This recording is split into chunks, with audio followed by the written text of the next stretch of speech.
새롭게 시작하는 9월의 마지막 주입니다. 전략을 세워보고 또 어떻게 시장이 흘러갈지 이번 주에 대한 예측 참 중요할 것 같습니다. 대우증권 역삼역 지점의 신혁승 차장 연결합니다. 안녕하십니까? 예, 안녕하세요. 네, 미리 보는 오늘 증시에서 먼저 굴 FMC 예상 밖에 대한 결과 나온 부분, 시장에 대한 영향 어떻게 미칠지, 특히 우리 증시는 좀 나중에 반영이 되고 오늘 시장이 시작되기 때문에 어떠한 영향을 미칠 것으로 보십니까?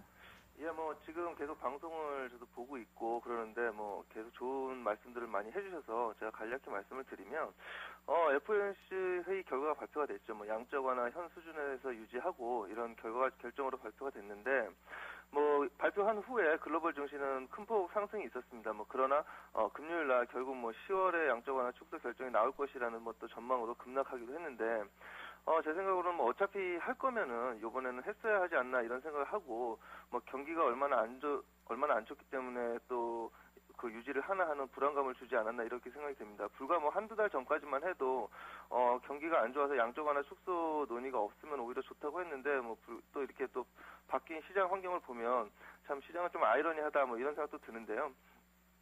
오히려 그 QE 축소를 하고 그 미증시가 하락한 후에 오히려 금요일 장세에서 상승을 보였으면 오히려 우리나라 시장이 긍정적인 모습을 보이지 않았을까 이런 생각이 드는데, 지금 금요일장에서 나름 급락이 있었고 지금 시장 분위기가 이게 또 경기가 좀 미국 경기가 좀 안 좋지 않나 이런 의구심이 또 있기 때문에 오늘 우리 시장에서 약간 부담이 있지 않을까 이런 생각을 하고 있습니다. 네, 우리가 예상했던 시나리오는 아닌데 늘 시장이 우리가 예상했던 대로 가진 않죠.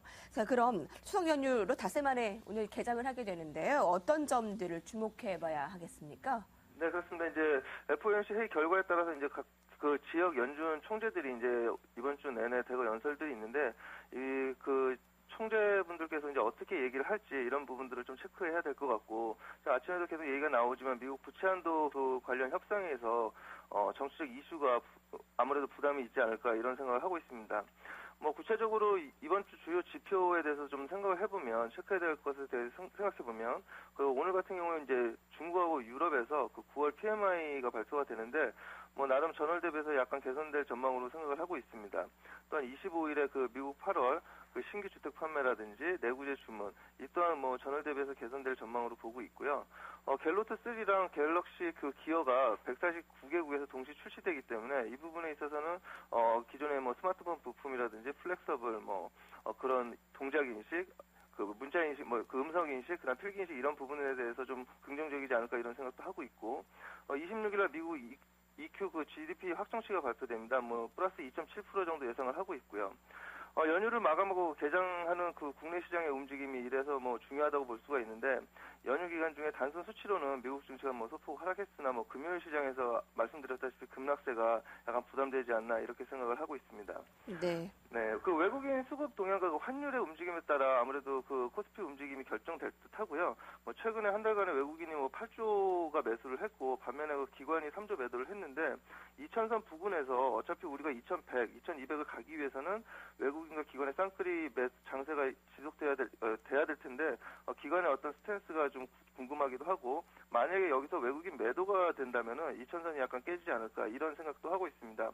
코스닥 같은 경우에는 기관들의 그 분기말 그 수익률 제고를 등을 위한 그 윈도우 드레싱과 코스피가 약간 상승폭에 대한 부담으로 긍정적인 흐름을 보일 가능성도 있기 때문에 이런 부분은 좀 생각해 주시면 괜찮겠습니다. 네, 양쪽 완화 축소를 안 한 부분에 뉴욕 증시가 급등했다가 급락했는데 오히려 하락을 하더라도 주말에 좀 올랐으면은 시장이 긍정적일 텐데 좀 급락 마감을 보고 좀 월요일에 시작하게 됩니다. 급락까지는 아니더라도 뉴욕 증시가 하락 마감했죠. 자, 오늘장 전략 어떻게 세우고 계십니까? 네, 일단 오전장에서 일단 관망을 하는 전략이 맞는 것 같고요. 늘 월요일 시장 오전장은 그 주의 시작이기 때문에 계속 말씀드리지만 관망을 하는 그 어떤 전략이 맞는 것 같습니다. 특히 오늘 같은 경우는 굉장히 그 연휴 이후에 첫 거래일이기 때문에 굉장히 중요하기 때문에 오전부터 너무 섣부른 어떤 스탠스를 취하는 것보다는 그 계속 관망을 하시면서 시장 흐름을 읽는 것이 중요하다고 생각이 되고요. 어떤 매수나 매도 여부는 오후장에 판단하는 것이 맞다고 생각하고 있습니다.